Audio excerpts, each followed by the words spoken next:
নমস্কাৰ বন্ধুসকল, আপোনালোকে চাইছে তেজপুৰ ব্লগাৰ মোৰ অন্য এটা ভিডিঅ'লৈ আপোনালোকক স্বাগতম। তো এই ভিডিঅ'টোৰ মাধ্যমৰ জৰিয়তে মই আপোনালোকলৈ আগবঢ়াই দিব বিচাৰিছোঁ অসমৰ আটাইতকৈ ডাঙৰ সমস্যাটো।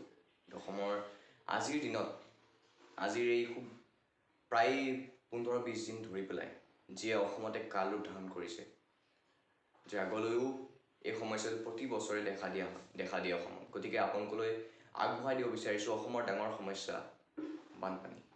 গতিকে আজি সমস্যাটো আপোনালোকৰ ওচৰত অকণমান বিশদভাৱে মই আলোচনা কৰিম বুলি এই ভিডিঅ'টো বনালোঁ। গতিকে আপোনালোকে ভিডিঅ'টো চাই ভাল পাব। গতিকে ভিডিঅ'ৰ শেষলৈকে চাব আৰু ভিডিঅ'টো ভাল পালে লাইক কৰিব, চেনেলটো ছাবস্ক্ৰাইব কৰিব। তো বলক আজি ভিডিঅ'টো আৰম্ভ কৰোঁ।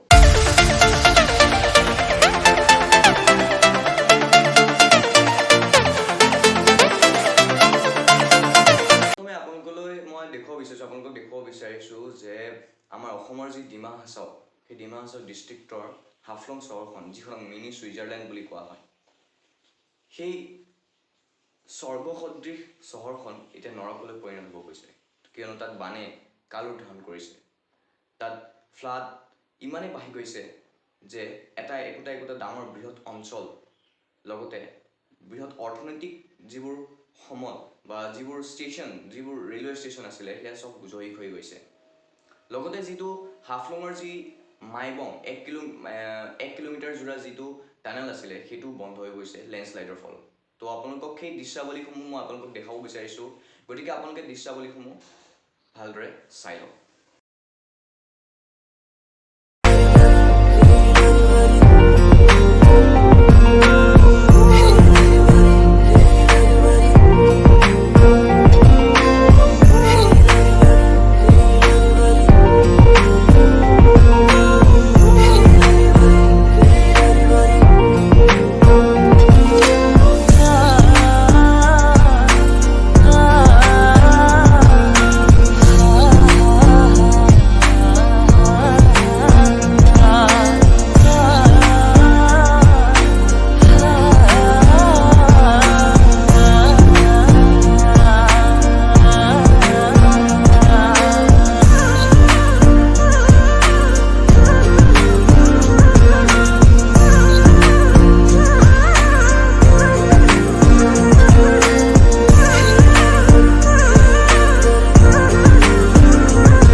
অসমৰ ডিমা হাছাও ডিষ্ট্ৰিক্টতে নহয়, অসমৰ আন জিলাসমূহ যেনে ধেমাজি, লখিমপুৰ, নগাঁও, হোজাই, কাছাৰ আদিসমূহতো বানে কাল ৰূপ ধাৰণ কৰিছে, যাৰ ফলত প্ৰায় 4 লাখতকৈ অধিক লোক বানৰ কবলত ভুগিব লগা হৈছে।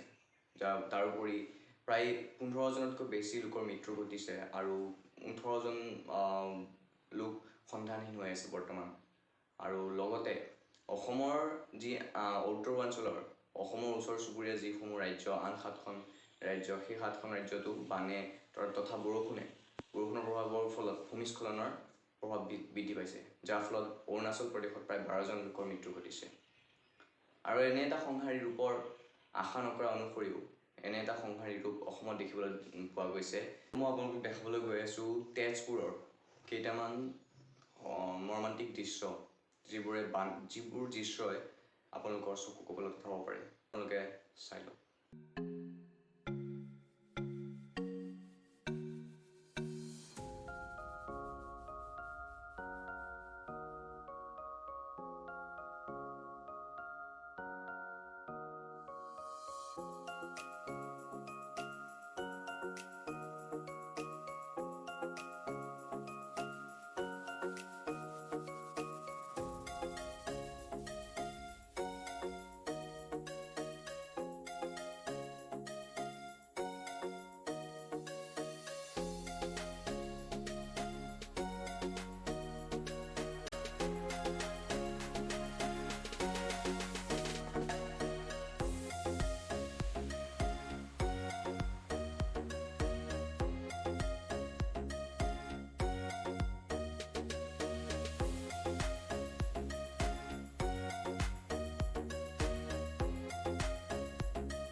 আজি ভিডিঅ'টো ইমানেই আছিলে আশা কৰিছোঁ আপোনালোকে ভিডিঅ'টো চাই ভাল পালে আৰু যদি ভিডিঅ'টো চাই ভাল পালে প্লিজ লাইক কৰিব চেনেলটো ছাবস্ক্ৰাইব কৰিব আৰু এনেধৰণৰ ভিডিঅ' আনি থাকিম মই গতিকে আপোনালোকে অলপ খালি ছাপোৰ্ট দেখাব লাগিব গতিকে অলপ ছাপোৰ্ট দিয়ক তেতিয়া মই আগবাঢ়ি যাব পাৰিম গতিকে তো আজি ভিডিঅ'টো ইমানেই আছিলে আকৌ এটা ভিডিঅ' লগ পাম তেতিয়ালৈকে till then tata bye bye